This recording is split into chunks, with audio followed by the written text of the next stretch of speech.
今回はアニメ闇のつがいだよ。その海外の反応と、そこから哲学的考察をしていきます。このチャンネルではネタバレがありますので、今回の回をまだ見てない方は注意してくださいね。それでは、海外の反応からどうぞ。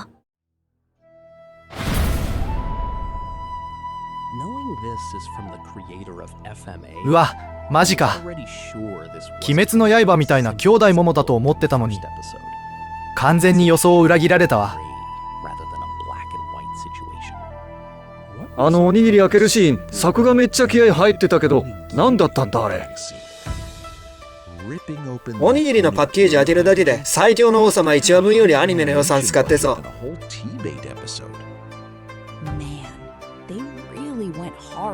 普通なら透明で済ませる会話シーンですらめっちゃ動きが多くてアニメーション本気出してるなって感じ。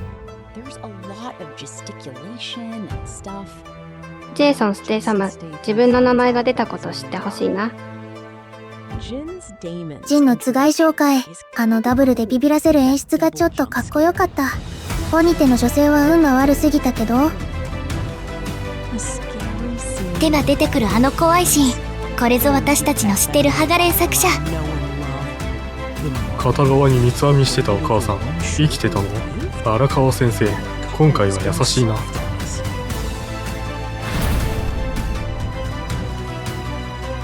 ボンズは荒川博夢が新作発表した瞬間、ハガレンスタッフ全員スタンバイさせてたんだろうな。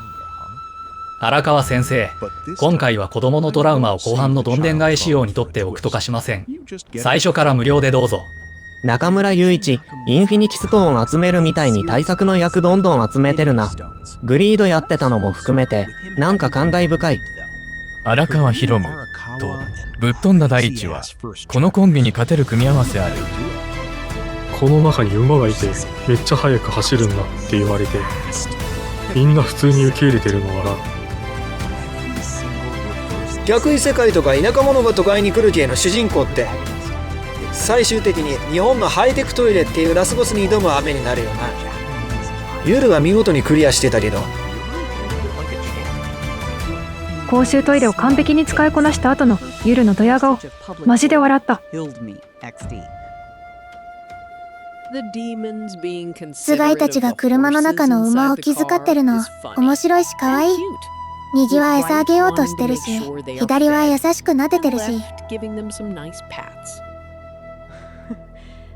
デラが妄想してるシングルファザーとしてユルと花を育てる自分に対する男女の反応のギャップ、めっちゃ笑った。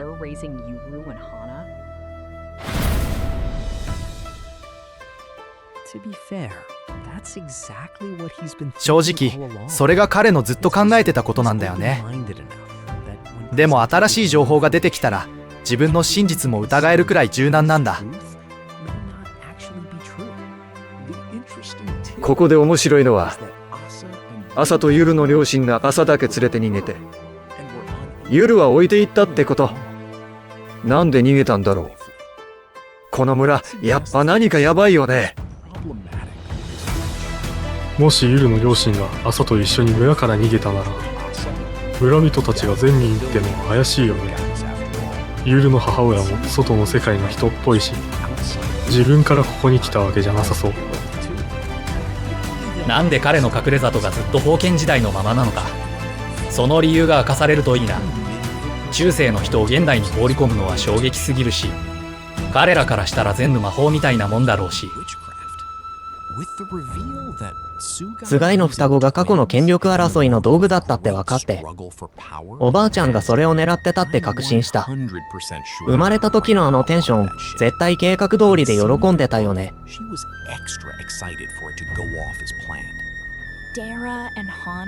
デラと花は普通にいい人っぽいけど、ただ仕事を引き継いだだけで村の決定権はなかった感じ。あの村、どんどんカルトっぽく見えてくる。カイとフーの力、面白かったな。朝がカイをマスターしてるなら、ユールはフーを使うことになるのかな。剣と盾みたいにお互い打ち消し合う感じで。村人たちもめっちゃ怪しいよね。タデラみたいな一族通じて外とつながってるし、大人たちは山を降りて仕事してるのに、何百年前みたいな生活してるふりしてるし、ユルが両方信用しないっての正解かも。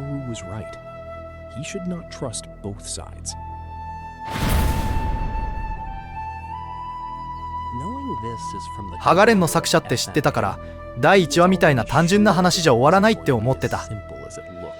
白黒じゃなくてグレーな部分が多いんだよね。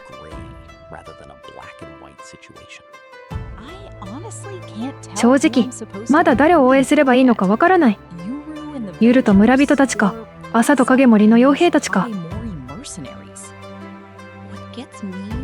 グッときたのは、ヨミが両親に怒ってないところ。悲しいけど、まず理解しようとする。その感情の成熟さ、若いキャラでなかなか見ないし、すごくいい。みんなが危険だって言ってるのに、朝がヨミを信じてるのが刺さった。やっぱり自分を一番分かってくれる人が一番大事なんだよね。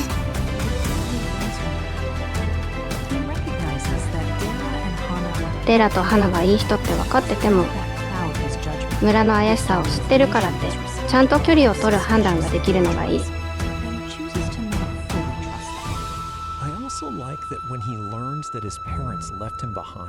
両親に置いていかれたと知っても、捨てられたとかいらない子だったとは思わず、理由を探そうとするところがいいな。きっと何か理由があったって信じてるんだよね。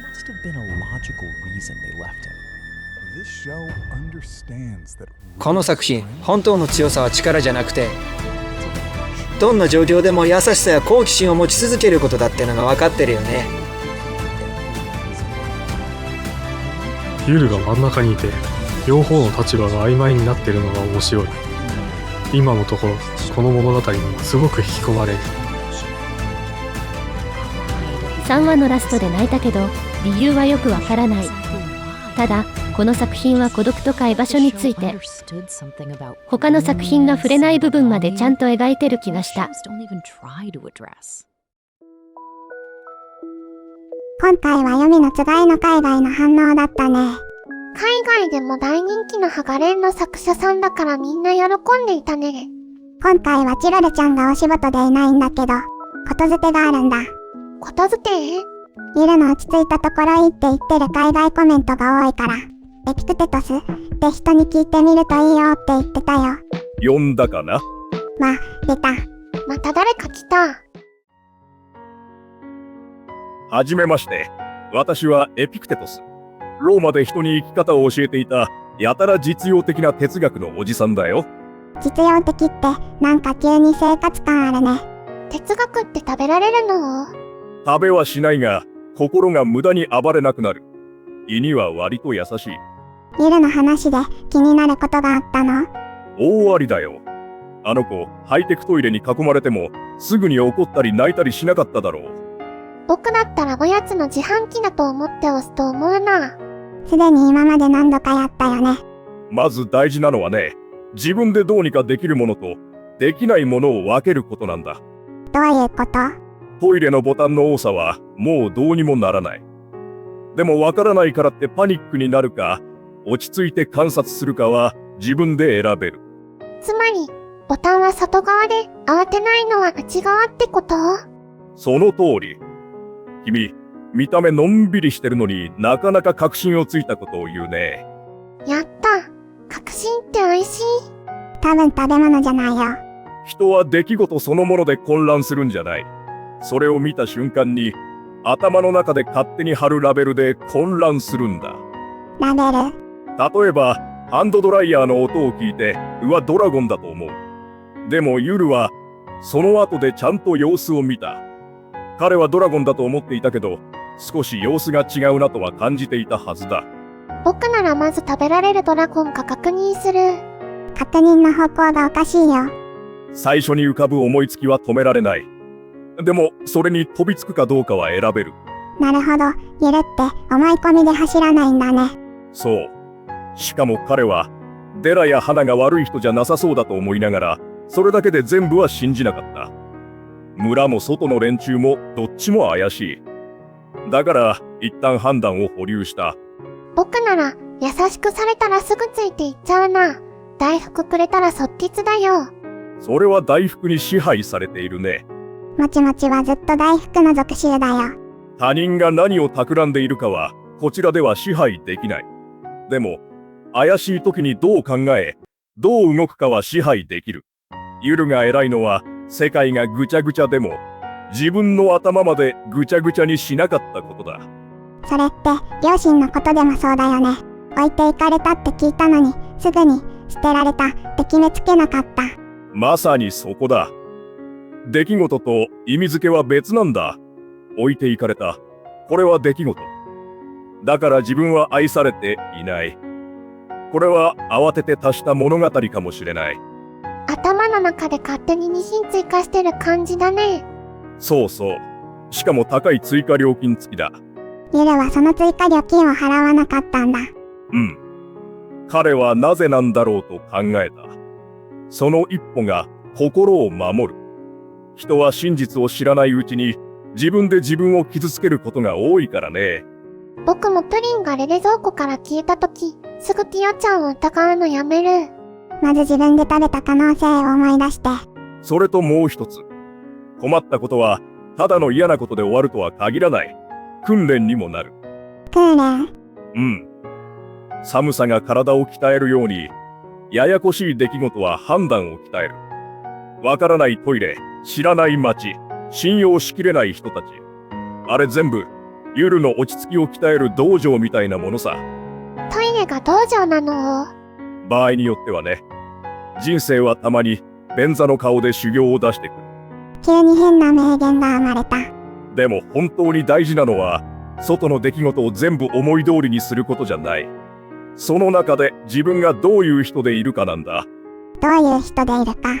兄として、息子として一人の人間として、慌てず、投げやりにならず、確かめようとする人でいる。ユルはまだ全部を知らない。けれど知らないままでも、ちゃんとした態度は選べる。知らないままでも、ちゃんとする。それって、プリンの味を知らなくても、先にスプーンを持つ感じ？なんか余計ややこしくなったよ。わはは。まあ近い。答えが来る前に心を荒らしすぎないこと。それがあの貝のユルの強さだったと私は思うよ。なるほどな。ユルって強いだけじゃなくて、ちゃんと頭と心の持ち方が強いんだね。僕も今日から落ち着いたカエルになるぞ。まず大福を見た時にも言ってみて。本当に一つの大福で足りるのか足りないのか少し待って考えるよ。君は待った方が食欲が増していないかい？結局3つくらい食べそうだよね。哲学は棚の上に飾る置物じゃないからね。使ってこそだよ。さて、私はそろそろ帰ろう。もう行っちゃうの？もっと聞きたい。では最後に一つだけ。世界がうるさくても自分の判断までうるさくしないこと。それができるとドラゴンみたいなドライヤーの前でも少し自由でいられる。手を洗うドライヤーなら大丈夫だけど、プリンの前では無理だな。もちもちを支配するのは簡単だね。今日は君たちと話せて楽しかったよ。ではまた、心がざわついたら呼んでくれ。いつでも落ち着かせてあげよう。さらばだ。また来てね。バイバイ。エピクテトス。今からおよそ2000年前、紀元50年代頃。小アジアのヒエラポリスで生まれたとされています。彼は最初から自由な身分だったわけではありませんでした。若い頃はローマで奴隷として暮らしていたと伝えられています。けれどその中で、ストアー派の哲学者、ムソニウス・ルフスに学び、少しずつ哲学を深めていきました。やがて自由の身となったエピクテトスは、自ら人に教える立場になります。しかし、紀元89年頃、皇帝ドミティアヌスによる哲学者追放の影響で、ローマを離れることになりました。その後、彼はギリシャ西部のニコポリスに学校を開き、多くの人に哲学を教えました。面白いのは、エピクテトス自身は本を書かなかったと考えられていることです。彼の言葉は、弟子のアリアノスが記録したことで、後の時代に残りました。語録や定用として伝わるその教えは、今でも世界中で読み継がれています。エピクテトスが一番大切にしたのは、自分にできることとできないことを分けることでした。他人の行動や評判や運そのものは自分では支配できません。でも、それをどう受け止め、どう判断し、どう行動するかは自分で選べる。彼はそこに人間の自由があると考えました。そしてもう一つ大切なのが、心に浮かんだ印象をすぐに本当だと決めつけないことです。驚いたとき、傷ついたとき、腹が立ったときこそ、まず立ち止まって考える。その姿勢が自分の心を守ることにつながる。エピクテトスの哲学は派手ではありません。けれど、思い通りにならない世界の中で自分を見失わずに生きるためのとても実用的な知恵だったのです。レキのおじちゃん面白かったね。エピクテトスね。チラルちゃんいないとなんか寂しいね。食べ物もらえないから口寂しいんでしょ。バレてた。今日はチロルちゃんいないので新集コーナーもお休みだよ。また次回お楽しみに。動画を最後まで見てくれて本当にありがとうだよ。また次回の動画で会おうね。バイバイ。バイバイ。